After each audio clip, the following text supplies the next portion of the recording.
it's the firing squad! Oh god, I'm at a Sunday school. Other than that, let's go into, of course, it's been now a constant over the past few years. WWE loses stars, yet they make more money.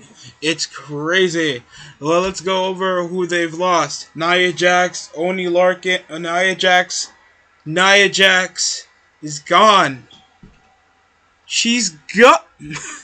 Oh, that unlikable cunt is gone. And, ooh. We do have Karrion Kross and Scarlett Bordeaux both gone. Frankie Monet from NXT. Obviously, a good figure, but a manly-looking face is not what you want for WWE TV. Possibly it's either budget cuts, even though some of these guys has barely spent even 5 years under contract, or struggled to get over on the main roster, Karrion Kross, or Keith Lee to be exact, Oni Larkin, whoever Baxter is. Dude, I don't know who that guy is.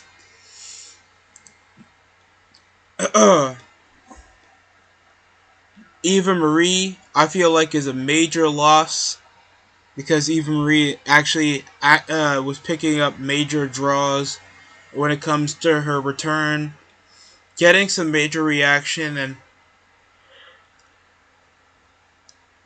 possibly the only reason why we care about Doudrop, but Doudrop is still under contract. Lindsay Dorado and Grand Metalik from the Lucha House Party is gone. So that's the entire Lucha House Party. And B-Fab, that's like a B-list Jade Cargill from AEW. Jesse Camille. Who else? Nia Jackson. Mia Yim is gone. So that's like 2 couples gone. And Ember Moon, that is known for only liking Game of Thrones, has one cool finisher, and has average matches in the wrestling ring. Completely undersized, and the only thing good about her is she has a big butt. Other than that, I wouldn't keep him over in the company. Go to WoW or something. That's all I could say. Even to the exploits of Nia Jax, that she was a decent monster, even though she had the bare minimum of skill, had like forgettable promos, and literally injured anybody that came over into the ring. I understand before I had a conversation with TJ on this. He you know, my notable hate for Nia Jax, he had a counter argument that I respect, and even though I still believe that she is absolute cancer over into the ring, and I feel like she does need to get better.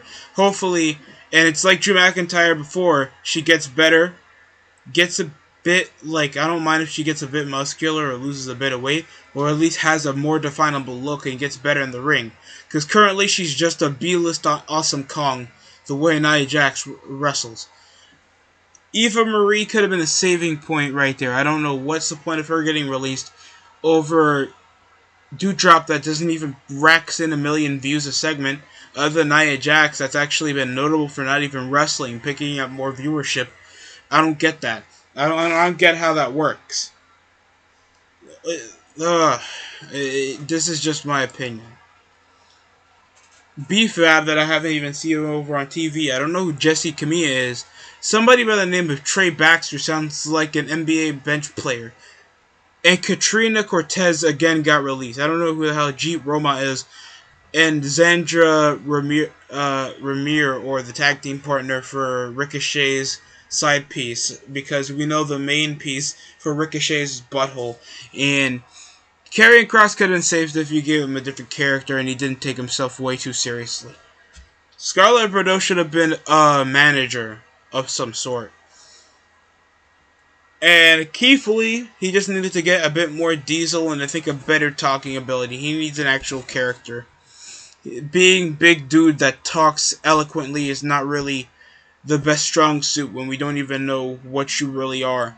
So that some of these guys are already failing off the jump, and if you're not making money for a company, they're gonna make money without you. That's how it is for the WWE, and many people gotta figure this out over a whim, other than just thinking that Vince is a complete dick, even though he does utilize a lot of money over mental health risks for mistakes in the past.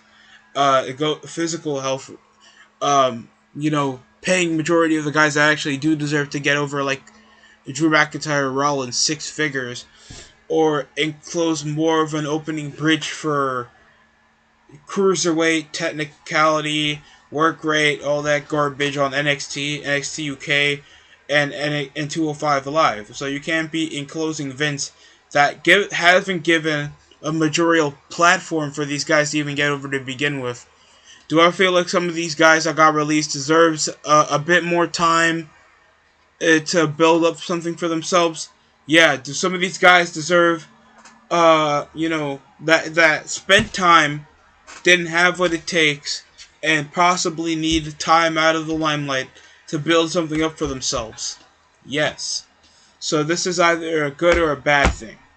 I just think it's either a good thing for Vince because business-wise he's still profiting. Either way, I don't think he's going to do well for the talent because they're possibly going to struggle to find much of a job over their contract, but they're still making money. And going over the fray, like, most of these guys, like, I saw Adam Pacitti, like, they're marking over on guys that they don't even review casually. They'll just say that they're a good worker and garbage. They don't bring up any memorable segments or memorable spots. Some of these people, like Trey Baxter, has an albino face with Garfield pubes on his head. He's just a cruiserweight jobber. I expect you to go to MLW in 4 months, and just some of these guys to show up on Impact or AEW. Like, and this is just a concept of spite. It's not a concept of giving opportunity or at least trying to make a better product. And this goes all over the business, not just WWE or AEW, even other companies. They're planning to be the same bland thing whether they find talent or not. And just knowing, like, this is where you guys get upset. I was actually more disappointed when Samoa Joe got released because at least Samoa Joe had ability. He could talk. He looked menacing. He looked like a guy you couldn't handle over a real fight. Had a real background and had the experience on TV. So you can't let that pass. A guy like that could be utilized to get guys over in the future. While some of these guys that are your future either not are either not selfless, have no ambition to make the company, or so the guys around them good around them do the same crap or take themselves way too seriously or just don't have a way to hold constructive criticism. Usually all the stuff that you see with the negatives of being a current pro wrestler nowadays.